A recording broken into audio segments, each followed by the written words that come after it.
नमस्कार। नालंदा टॉकीज में आपका स्वागत है। नालंदा टॉकीज में आज स्वागत कीजिए मंजरी मराठे जी का। मंजरी जी नमस्कार। नमस्कार।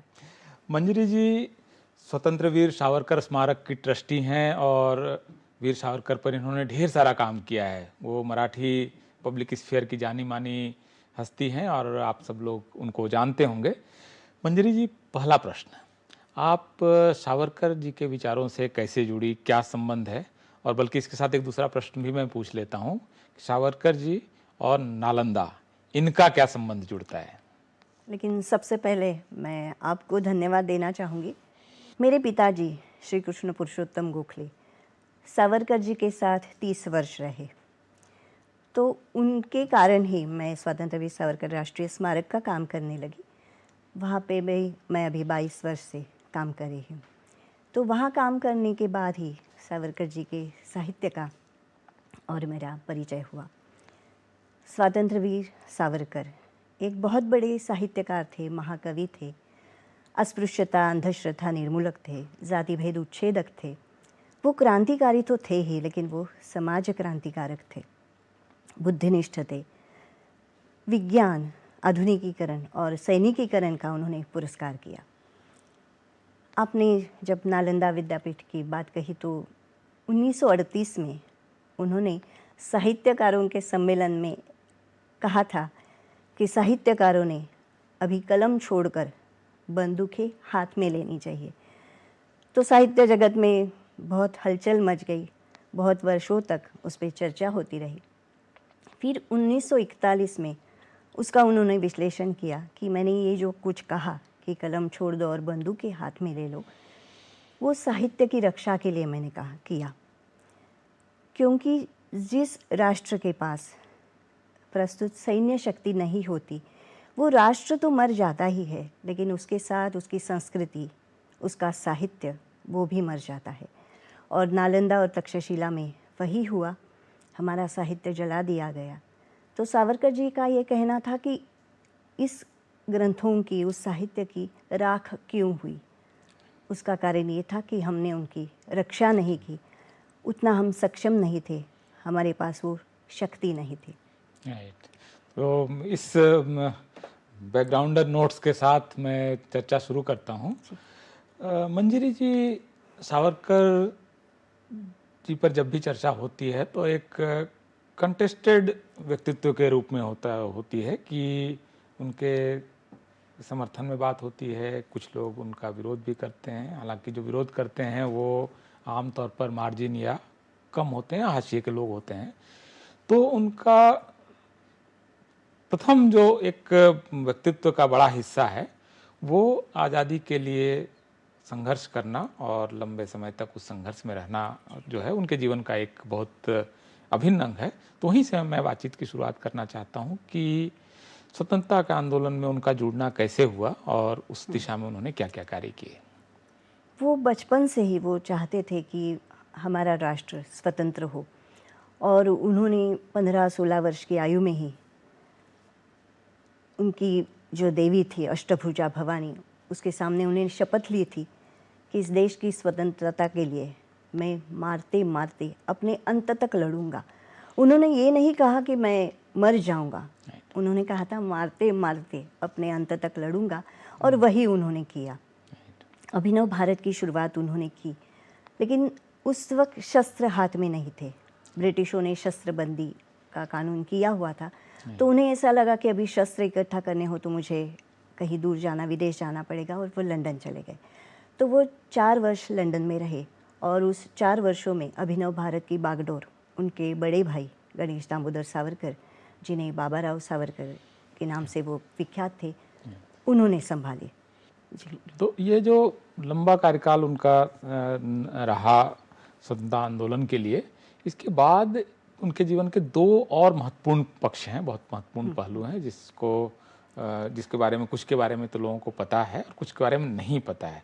जो पता है वो वाला हिस्सा मैं सबसे पहले आपसे पूछना चाहता हूँ कि उन्होंने हिंदुत्व पर किताब लिखी और एक विचार दिया, और वो विचार इस समय भारत का प्रभावी विचार है।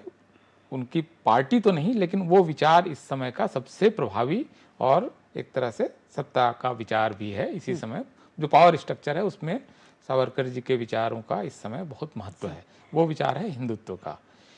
हिंदुत्व के बारे में उनके क्या विचार थे? जी, हिंदुत्व इस विचार तक आने के पहले मैं कुछ थोड़ा सा हम पीछे जाएंगे कि लंदन में सावरकर जी, जैसे मैंने कहा कि वो 4 वर्ष रहे और उस 4 वर्षों में उन्होंने इतना काम किया, लेकिन उनके क्रांति कार्य के कारण वो 13 मार्च 1910 को पकड़े गए। फिर उन्होंने, ये तो सब जानते हैं कि मारसाई बंदरगाह में उन्होंने छलांग लगाकर उन्होंने निकलने की कोशिश की, वो उन्हें सफलता नहीं मिली। फिर जब उन्हें यहाँ हिंदुस्तान लाया गया तो फिर वो कई सारे कारागारों में थे, लंदन में भी वो कारागार में थे और फिर उन्हें अंडमान में 10 वर्ष तक रखा गया।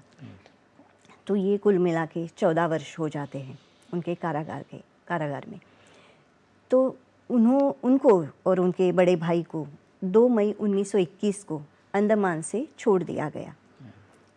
दोनों भाई यहाँ हिंदुस्तान तो आए, बड़े भाई को बीजापुर और बाद में साबरमती कारागार में रखा गया, लेकिन उनकी हालत इतनी ख़राब थी कि शायद वो कारागार में ही मर जाते, तो उनको छोड़ दिया गया और सावरकर जी को रत्नागिरी कारागार में रखा गया।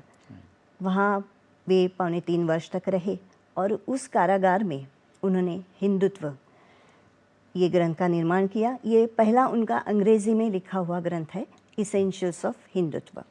और यहाँ पे मैं कहना चाहूँगी कि सेलुलर कारागार जो है उसकी कोठरी थी 13.5 बाय 7.5 गज की और रत्नागिरी कारागार की कोठरी थी 6 बाय 8 गज की। उसके जो दरवाज़ा था उसके लोहे की सलियाँ नहीं थी, वो लकड़ी का दरवाज़ा था। बाजू में कुछ प्लेटफॉर्म था, उस पर चढ़ के जो पहरेदार था उसको अंदर झांक के देखना पड़ता था। कहीं ऊपर छोटा सा झरोखा था, वहाँ पे उन्होंने ये ग्रंथ लिखा और वो शिवाजी महाराज के चेले थे, तो उस सब इतना पहरा होने के बावजूद भी वो ग्रंथ बाहर आया और 1923 में उसका प्रकाशन हुआ। उस वक्त देश के हालात जो थे, तो उन्हें ऐसा लगा कि हिंदुओं को ही समझाना पड़ेगा हिंदू शब्द का अर्थ क्या है, और उन्होंने उसकी व्याख्या की हिंदू शब्द की। आसिंधु सिंधु पर्यंता यस्य भारत भूमिका पितृभू पुण्यभूश्चैव सवै हिंदू रीत स्मृतः। इसका मतलब है सिंधु नदी से सिंधु सागर तक फैले इस भारत भूमि को जो पितृभू और पुण्यभू मानता है वो हिंदू कहलाएगा। पितृभू का मतलब है जो पुरखों से यहाँ पे बसे हुए हैं, और पुण्यभू यानी जिन धर्म पंथों का उगम इस भारत भूमि में हुआ है। तो इसका मतलब है वैदिक, सनातनी, आर्य समाजी, लिंगायत, जैन, बौद्ध, सिख, निरीश्वरवादी भी हिंदू है। उस वक्त ब्रिटिशों ने ऐसा नैरेटिव चलाया था कि वैदिक और सनातनी सिर्फ हिंदू है, तो इसलिए हम सब एक दूसरे से बिछड़ गए। और अभी देखो सब अल्पसंख्यक है, जैन हो, बौद्ध हो, सिख हो, हम सब अल्पसंख्यक हैं। तो सावरकर जी का कहना था कि हम हिंदू जब तक संगठित नहीं होते तब तक हम बच नहीं सकते। उस वक्त हम एक दूसरे से लड़े, तो उनका कहना था कि हमें एकजुट होना चाहिए, और इसलिए उन्होंने ये व्याख्या की। और उनका कहना था कि हिंदुत्व ये शब्द नहीं है, वो एक इतिहास है। हिंदू शब्द कहेंगे तो आपको पूरा हिंदू समाज का, उनकी जो संस्कृति है, उनकी जो विचारधारा है, वो सामने आ जाती है। राइट। तो हिंदुत्व का विचार जिस समय सावरकर जी प्रस्तुत कर रहे थे, लगभग ये वही समय था जिस समय की मुस्लिम लीग एक तरफ बन चुकी थी, इधर गांधी जी खिलाफत आंदोलन में शामिल हो चुके थे और तुर्की में खलीफा को बचाया जाए इसके लिए वो आंदोलन कर रहे थे। तो लगभग उस समय ही ये रचना काल है। तो इस रचना काल के साथ उस रचना को देखना पड़ेगा कि किस समय में ये कोई ग्रंथ रचा जा रहा है। तो ये एक उनका महत्वपूर्ण कंट्रीब्यूशन है कि उन्होंने एक विचार दिया कि किस तरह से राष्ट्र या समाज की संरचना होनी चाहिए। ये उनका एक महत्वपूर्ण और कार्य था। रत्नागिरी कारागार में ही उन्होंने अनुभव किया। उस वक्त वहाँ खिलाफत आंदोलन के बंदीवान भी थे, तो उन्हें पता चला कि इनका विचार क्या है। तो उन्हें लगा कि अभी ज़रूरत है, अगर देश को संगठित करना है, हिंदुओं को संगठित करना है, तो ये विचारधारा क्योंकि आगे लाना। सामने पैन इस्लामिज्म और सारे दुनिया के मुसलमान एक हैं जैसा उम्मा और वगैरह विचार जब वो सामने उस समय उस पर आंदोलन हो रहा है लाखों की रैलियां निकल रही है, तो उस समय ये रचनाकाल महत्वपूर्ण है। हो सकता है कि बाद में भी वो ये एग्जैक्टली यही किताब लिखते, लेकिन जब लिखा उस समय ये भारत में जी। चल रहा था, ये उत्पात और ये सारा कुछ और चल रहा उनका था। कहना था कि हिंदुओं का राष्ट्र है ये, तो ये उन्हीं का रहना चाहिए, बाकी जो लोग आए हैं वो बाहर से आए हैं, तो ये राष्ट्र हिंदुओं का है और वो हिंदुओं का ही रहना चाहिए। राइट। लेकिन उन्होंने ऐसा कभी नहीं कहा कि जो लोग यहाँ रह रहे हैं दूसरे धर्म के हैं उन्होंने ऐसा नहीं कहा कि हिंदुओं को कुछ ज़्यादा अधिकार हमें चाहिए, समान अधिकार से सब यहाँ पे रह सकते हैं, लेकिन राष्ट्र तो हिंदुओं का रहेगा। जी, वो राष्ट्र की अवधारणा में ये एक विचार है। इसमें जब वो हिंदुत्व का शब्द इस्तेमाल कर रहे हैं तो जो पुण्य भूमि का विचार दे रहे हैं, और इस वजह से कई सारे जो पंथ हैं उसको वो एक विराट फोल्ड बना रहे हैं। विराट हिंदुत्व का विचार दरअसल वहीं से निकला हुआ विचार है। लेकिन इसके साथ साथ चूंकि हिंदू धर्म के अंदर या सनातन धर्म या उसको जिस भी नाम से पुकारें, इसके अंदर श्रेणियां बनी हुई हैं और बहुत सारे भेद हैं, और वो विभिन्न कालखंड में ये दोष भारतीय समाज में आया, वो इस्लामिक आक्रमण के बाद या ब्रिटिश पीरियड के दौरान, कुछ हो सकता है कि पहले भी रहा हो, हमें नहीं पता। तो इसका भी उन्होंने एक निषेध प्रस्तुत किया, एक उसका नेगेशन या एक नकार प्रस्तुत किया, जिसको कहते हैं कि सावरकर जो थे वो एक महत्वपूर्ण समाज सुधारक भी थे, और ये पक्ष उनके जीवन का कम आया है। तो इसको हम थोड़ा विस्तार से जानना चाहेंगे कि ये क्या विचार था उनका। बिल्कुल। लेकिन जब सावरकर जी, से पहले थोड़ा सा और भी कहना चाहूँगी कि रत्नागिरी कारागार के बाद उन्हें ऐसा लगा कि कारागार में रहने से मैं काम तो कुछ कर नहीं पाऊँगा, अभी देश तो स्वतंत्र नहीं हुआ है। तो उन्होंने ब्रिटिशों की शर्तें मान ली कि रत्नागिरी में वो स्थलबद्ध रहेंगे 5 वर्ष और राजनीति में सहभागी नहीं होंगे। तो ये शर्तें मानकर उन्हें 1924 में रत्नागिरी में स्थलबद्ध किया गया। यहाँ मैं ज़रूर कहना चाहूँगी कि 14 वर्षों का कारावास और 13 वर्षों की स्थानबद्धता, क्योंकि ब्रिटिशों ने तो कहा था कि 5 वर्ष आपको स्थानबद्ध किया जाएगा, लेकिन ब्रिटिश उनसे इतना डरते थे कि वो 5 वर्ष का कारावास उन्होंने 13 वर्ष तक बढ़ाया। तो इसका मतलब है 27 वर्ष वो ब्रिटिशों के चंगुल में रहे। और साउथ अफ्रीका के नेल्सन मंडेला, वो भी 27 वर्ष कारागार में रहे। उनका सम्मान इस देश ने किया, इसमें दुख बिल्कुल नहीं है, उनका कार्य ही इतना महान है।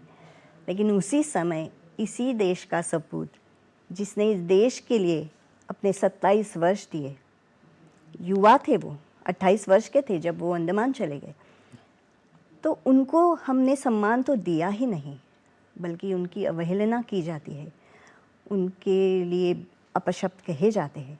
ये दुर्भाग्य की बात है, ऐसा मुझे लगता है। ये थोड़ा बाद में हुआ मंजीरी जी, क्योंकि आप देखिए शुरुआत में उस समय प्रधानमंत्री इंदिरा गांधी ने उनके लिए डाक टिकट जारी किया, उनके लिए बहुत अच्छे शब्द बोले, उनके जो स्मारक है उसके लिए धन देने का भी उनका जिक्र आता है। तो ऐसा भी एकदम नहीं है कि वीर सावरकर को लेकर उनको रिजेक्ट करने का भाव रहा हो। इधर राजनीति चूंकि थोड़ी ज़्यादा कड़वी हो गई है, ज़्यादा कंटेस्टेशन आ गया है, ज़्यादा कड़वाहट आई है, तो इधर वो ज़्यादा हुआ है। तो ऐसा नहीं है, भारत का कोई भी बच्चा वीर सावरकर ही बोलता है, वो शब्द बगैर वीर के वो सावरकर शब्द नहीं बोला जाता है। तो इसका मतलब है कि समाज में सम्मान है, समाज में सम्मान उपस्थित है, लेकिन राजनीति उस पर होती है, तो उसको तो फिर वो एक पक्ष है। राजनीति हो उसमें कोई ये नहीं है, लेकिन जो गलत शब्द कहे जाते हैं और बिना इतिहास जाने कुछ एक नैरेटिव जो चलाया जाता है वो गलत है, ऐसा मुझे लगता है। तो इसमें जो मैं आपसे जानना चाह रहा था कि समाज सुधार का जो कार्य है, हाँ, वो मुझे लगता है कि बहुत बड़ा पक्ष है उनके जीवन का, उस पर उन्होंने बहुत लंबा काम किया है और बहुत स्टेलर वर्क है, बहुत पायनियरिंग वर्क है, शुरुआती लोगों में है जिन्होंने इस समस्या को समझा और इसका समाधान प्रस्तुत किया। उसकी कुछ डिटेलिंग में आपसे चाहूँगा जानना। मतलब अगर आपने सागर पार कर दिया तो आपका धर्म भ्रष्ट होता है। तो सुवर्ण भूमि कहा जाने वाला हमारा भारत, हमारा हिंदुस्तान, इस वजह से हमारा व्यापार ठप हो गया। जो शिक्षा का आदान प्रदान होता है, विचारों का आदान प्रदान होता है, वो बंद हो गया। लेकिन सावरकर जी लंदन गए तो उन्होंने स्वयं ये बेड़ी तोड़ी थी। दूसरा था वेदोक्त बंदी, तो वेद सावरकर जी का कहना था कि जो लोग वेद जानते हैं, वेद पढ़ना चाहते, उनको ये अधिकार होना चाहिए। किसी एक विशिष्ट जाति को ही ये वेदों का अधिकार नहीं होना चाहिए। दूसरी थी स्पर्शबंदी, तो किसी ने स्पर्श किया तो आपका धर्म भ्रष्ट होता है। किसी के साथ खाना खाया, रोटी बंदी, किसी के साथ खाना खाया तो धर्म भ्रष्ट होता है। बेटी बंदी, तो अंतर्जातीय विवाह उस वक्त होते नहीं थे। सावरकर जी का कहना था कि ऐसा नहीं, जाति जाति में विवाह होने चाहिए। तो इस तरह का काम उन्होंने शुरू किया, वो रत्नागिरी में किया। फिर गणेशोत्सव होते थे, तो उसका उन्होंने उपयोग ये सामाजिक क्रांति के लिए किया। भजन सिखाते थे वो लोगों को। उनका कहना था कि गीता पठन अगर वो कर सकते हैं, गायत्री मंत्र का पठन अगर वो कर सकते हैं, उन्हें करना चाहिए। वो उनको गायत्री मंत्र पढ़ाते थे, गीता सिखाते थे, और उन्होंने इन बच्चों को कई स्पर्धा में भाग लेने के लिए कहा और वो जीत भी गए। राइट। एक उनका महत्वपूर्ण कार्य पतित पावन मंदिर है, जिसकी बहुत चर्चा है, और मंदिर शायद अभी भी है। हाँ। वो क्या था? उस वक्त अस्पृश्यता, मतलब उनका कहना था कि इनको पूर्वास्पृश्य कहना चाहिए, अस्पृश्य भी नहीं कहना चाहिए। उनको हरिजन तो कहना ही नहीं चाहिए, हरिजन तो हम सब है, पतित हम सब है। तो उनका ये कहना था, उनको हमें मुख्य विचारधारा में ले आना है। तो इनको पूर्वास्पृश्य कहेंगे, अस्पृश्य नहीं कहेंगे। तो उस वक्त ये पूर्वास्पृश्य जो थे, वो मंदिर में जाने की अनुमति उनको नहीं थी। वो मंदिर की सीढ़ी तक जा सकते थे। तो सावरकर का कहना था कि उन्हें मंदिर में जाके पूजा करने का अधिकार होना चाहिए।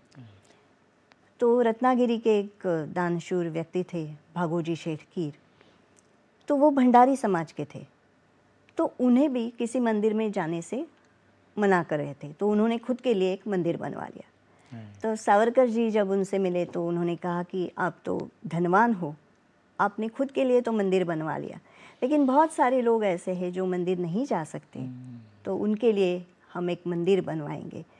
और भागोजी शेठ कीर ने उसके लिए धन दिया और ये पतित पावन मंदिर का निर्माण हुआ। तो सावरकर जी चाहते थे कि भागोजी शेठ कीर के द्वारा ही उसकी पूजा हो और वेदोक्त विधि के अनुसार। तो उस वक्त काशी से, नासिक से ब्राह्मणों को बुलाया गया था। 2 दिन बहुत चर्चा हुई, लेकिन कुछ ब्राह्मण ये मानने के लिए तैयार नहीं थे कि भागोजी शेठ कीर ये वेदोक्त विधि से पूजा करें। तो फिर भागोजी शेठ कीर ने भी कहा कि चलो अभी ये विवाद हो रहा है, तो पुराणोक्त विधि से मैं पूजा करूँगा और मंदिर शुरुआत हो जाएगी मंदिर की। तो सावरकर जी ने कहा नहीं, हम किसी सिद्धांत के लिए हमने ये मंदिर बनवाया है, नहीं तो बाकी सारे मंदिर है। तो फिर उन्होंने कुछ ब्राह्मणों को तैयार किया हुआ था और उनके हाथों भागोजी शेठ कीर ने मूर्ति की प्रतिष्ठापना की वेदोक्त विधि से। वेदोक्त विधि से। और वो मंदिर की शुरुआत हुई। और मंदिर में, उस मंदिर में सब हिंदू समाज का कोई भी जाति का कोई भी आदमी हो, वो अंदर जाके गर्भगृह में जाके पूजा कर सकता है। ये मतलब कितना महत्वपूर्ण है, इसको आप इस बात से समझिए कि उस समय तक बाबा साहब मंदिर प्रवेश का आंदोलन कर रहे थे, कालाराम टेम्पल मूवमेंट, और महात्मा गांधी उस समय तक सहमत नहीं थे कि मंदिर के द्वार हर जातियों के लिए खोले जाएं। तो इतना महत्वपूर्ण कार्य सावरकर उस समय कर रहे थे जिस समय इसका कोई चलन नहीं था। तो वो वक्त से कितना आगे थे, इससे पता चलता है, समय से बहुत आगे थे। प्रगति ही उन्होंने ही कहा था कि मैं जो आज कहता हूँ वो आपको 50 वर्ष के बाद आप समझ पाएंगे, लेकिन उन्होंने कही हुई चीज़ें ऐसी है जो 100 वर्ष पहले उन्होंने कही है, लेकिन बिल्कुल अब आज रेलेवेंट है वो सारी चीजें, लेकिन वो अभी भी हम मानने के लिए तैयार नहीं है। ऐसी भी कई चीज़ें हैं। एक और उनका कार्य है जो फिर अब इस समय बहुत रेलेवेंट हो गया, बहुत चर्चा उसकी हो रही है। वो जो धर्मांतरण, जबरन या लालच से जो कराया जा रहा है, पूरे भारत के डेमोग्राफी को बदलने की कोशिश हो रही है, तो उन्होंने इसका एक समाधान प्रस्तुत किया था शुद्धि के माध्यम से। तो ये वाला जो उनका पक्ष है, इस पर भी कम बात हुई है। दरअसल उनके कुछ बड़े कार्यों पर बहुत कम चर्चा हुई है। ये कार्य उनका क्या था? ये सप्त श्रृंखला में ये भी है, शुद्धि बंदी। अच्छा। हाँ, तो जब वो अंडमान में थे, सेल्युलर कारागार में थे, तभी उन्होंने देखा कि वहाँ भी धर्मांतरण होता था। और हमारे कुछ मतलब ऐसे थे कि आपने खाना खा लिया, उस ज़माने में ऐसे भी होता था कि पानी में पाँव डाल दिया तो क्रिश्चियन हो गए, इसके साथ खाना खा लिया तो वो धर्म बदल गया। तो सावरकर जी का कहना था ऐसे धर्म बदला नहीं जा सकता, जिसको जिस धर्म में रहना है उसको वो अधिकार होना चाहिए और उसकी शुद्धि भी कर लेनी चाहिए। जिनका धर्मांतरण हुआ है और जो अपने धर्म में आना चाहते हैं उनकी शुद्धि होनी चाहिए, और वो कार्य उन्होंने अंडमान में भी किया और वही कार्य उन्होंने रत्नागिरी में भी किया। और दूसरी बात एक कहना चाहूँगी कि कर्मवीर विट्ठल राम जी शिंदे ये रत्नागिरी गए थे लगभग 7-8 वर्षों के बाद, और उन्होंने सावरकर जी का कार्य देखा। वो वर्षों से अस्पृश्यता निर्मूलन का कार्य कर रहे थे, लेकिन उन्होंने जो कार्य देखा वहाँ चल रहा, तो उन्होंने कहा था कि मैं इतने वर्षों से ये काम कर रहा हूँ, लेकिन इस तरुण युवा ने जो कार्य यहाँ 7-8 वर्षों में किया है, तो मेरी उम्र उनको लग जाए। तो मुझे ऐसा लगता है कि सावरकर जी ने जिस तरह से ये अस्पृश्यता निर्मूलन का काम किया, वैसे किसी भी नेता ने नहीं किया है। बिल्कुल, और बहुत पहले किया, बहुत शुरुआती कार्य है ये एक तरह से देखा जाए। और दरअसल उनकी कल्पना में एक सबको जोड़कर एक साथ लेकर एक राष्ट्र बनाना और एक समाज बनाना शायद उनकी कल्पना में था। तभी वो उस समय सोच रहे थे कि कैसे साथ में भोजन, सहभोजन का जो उन्होंने एक शुरुआत किया, उसके बारे में हम लोग थोड़ा बहुत कहीं कहीं पढ़ते हैं कि जो आज बहुत सारे लोग नेता करते हैं, घरों में जाते हैं, ये उन्होंने उस दौरान किया था कि सब सारे लोग एक साथ खाएं, और इसके शायद आयोजन भी हुआ करते थे। हाँ, वहाँ पर हाँ, बहुत सारे आयोजन हुआ करते थे और बहुत सारे जगहों में हुए वो। और सहभोजन मतलब साथ में बैठना मुश्किल ही था, तो सबको लेके वो सहभोजन करते थे। पतित पावन मंदिर का जब निर्माण हुआ, उसी वक्त भी 600 लोगों का सहभोजन हुआ। और उनका ये कहना था कि ये जो भी हम समाज सुधार का काम कर रहे हैं, वो अगर महिला जो है घर की उस तक पहुँचे तो वो काम आसानी से होता है। तो महिलाओं का भी सहभोजन उन्होंने करवाया, जिसमें उनकी पत्नी उनके साथ थी, यमुनाबाई सावरकर। अच्छा, हाँ, महिला संबंधी विचारों पर चूंकि अब देश में बहुत ज़्यादा चर्चा होनी है, महिला आरक्षण बिल आ रहा है, महिलाओं को इस बीच में बहुत बड़ी संख्या में उनके बैंक खाते खुले हैं, लखपति दीदियां बन रही हैं, बहुत सारी योजनाएं हैं जिससे कि सरकार महिलाओं को आत्मनिर्भर भी बना रही हैं। जैसे मुद्रा लोन जो है उसके लगभग आधे लोन महिलाओं को दिए गए, आपने जिस तरह से देखा, या स्टैंड अप इंडिया जो स्कीम है उसमें हर बैंक का हर ब्रांच एक महिला को, उद्यमी को हर साल लोन देगा बगैर कोलेटरल के, बगैर गिरवी के। तो इस तरह की बहुत सारी योजनाएं इस समय आ रही हैं। महिला संबंधी उनके विचार क्या थे? थोड़ा सा उनके बचपन में जाते हैं जी। उन्होंने बचपन में 1902 में जब वो कॉलेज में थे, तो उन्होंने एक कविता लिखी थी जो बाल विधवा दुस्थिति कथन, ऐसा उस कविता का नाम था। क्योंकि उस वक्त छोटी उम्र में लड़कियों के विवाह हो जाते थे, वो पति जो रहता था वो उम्र में बहुत बड़ा होता था, वो जल्द ही वो विधवा हो जाती थी। उस वक्त उन्होंने कहा था कि जो सनातनी है और सुधारक है, उन्होंने इस दिशा में कुछ विचार करनी चाहिए। उनका ये मानना था कि घर की औरत जो है वो अगर संस्कारित हो तो अगली पीढ़ी जो है वो भी संस्कारित बन सकती है। और जाति के विषय में उनका कहना था, और ये बचपन का विचार है, कि उनका कहना था कि खरी जाति मनुष्य, खरा धर्म मानवता, खरा राजा पृथ्वी, खरा देश पृथ्वी और खरा राजा ईश्वर, मतलब वसुधैव कुटुंबकम, ये उनका सपना था।